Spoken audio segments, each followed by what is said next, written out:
Hey, welcome back to Two Sides. I'm Christy Mazurek. And Joel Jambra. We have Carol Tutzauer. She is the no-kill advocate, also part of the transformation, metamorphosis, if you will, of the Niagara County SPCA. Thanks for coming back.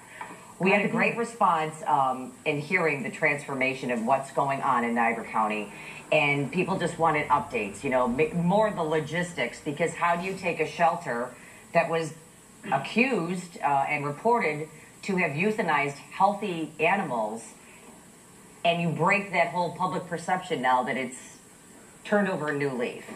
Well, you start saying no to that, and you say, what's plan B?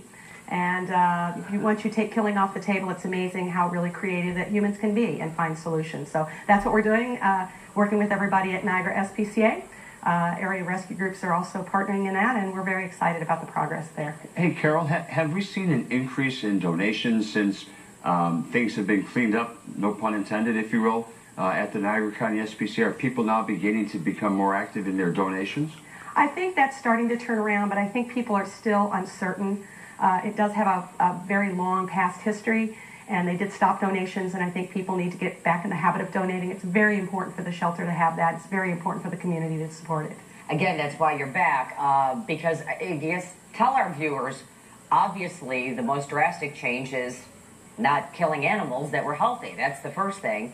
There has been a clean sweep with people that are involved in the daily operations, correct? That's correct, and we are now implementing programs there that are meant to rehabilitate animals. So not only not killing healthy, treatable animals, but actually taking animals that may be damaged to some extent and rehabilitating them. And that is well on the way, and we're really excited about that as well. We saw that video last week of the dogs that some would deem vicious, frolicking around like puppies. I thought it was great.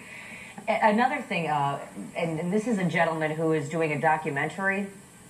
Yes, this is Nathan Winograd, who's kind of our anointed leader of the no-kill movement here in the United States and worldwide.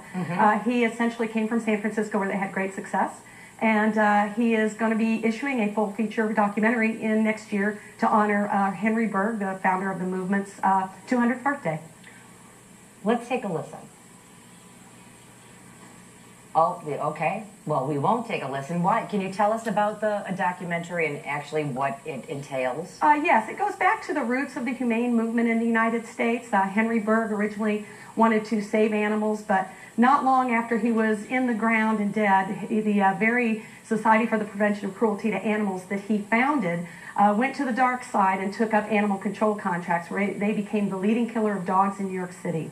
And this is just a call and a reminder for what the humane movement is about, what shelters should be doing, sheltering and not killing animals. And it's a really phenomenal documentary, and we're going to actually be previewing it when it is issued, and hopefully have a great big fundraiser to support the movement this next year. For our viewers, I mean, obviously this is kind of a political topic. You know, what have the elected officials in Niagara County, how have they received what's going on there? Have they been helpful? Well, I like to say that it's a nonpartisan issue, whether you're Democrat, Republican, conservative, libertarian, or even the rent's too damn high party. Yes. You gotta love saving animals. Is he still around? Yeah, he's floating around downstate, of course. But have you had some type of cooperation, camaraderie, so to speak, with your elected officials there? We have had great support by elected officials throughout Niagara County. Senator Maziarz has been very helpful, Chulukian and Niagara Falls. I mean, I could go on. People have really come out to help with the shelter, and we're very excited about the work we're doing in cooperation with them. I know taxpayers may or may not know, you know, sometimes grants come the way of the SPCA, and again, it's a community movement. I mean, it's a community shelter. What do you think taxpayers or voters should do to, I guess, be more involved? Because it is your community shelter.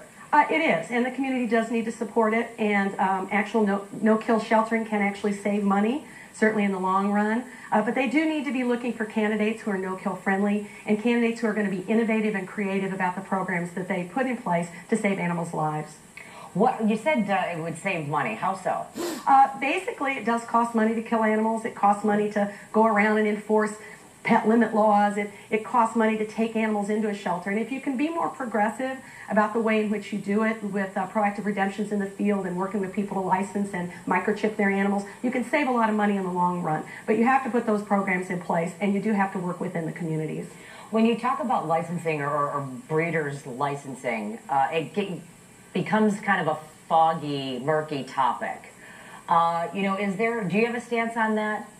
I don't know exactly what statute you're talking. I mean, how many dogs are bred or that type of thing. I mean, right. I mean, like if someone buys a dog and then they just start making babies, they are supposed to be licensed as a breeder, and that's not really happening.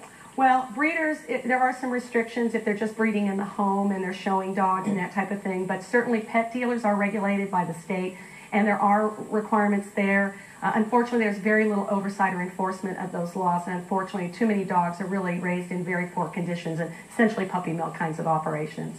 All right, Carol Tutzauer, no-kill advocate. Keep us posted on what's going on in Niagara County. Will do. All right, we're going to take a quick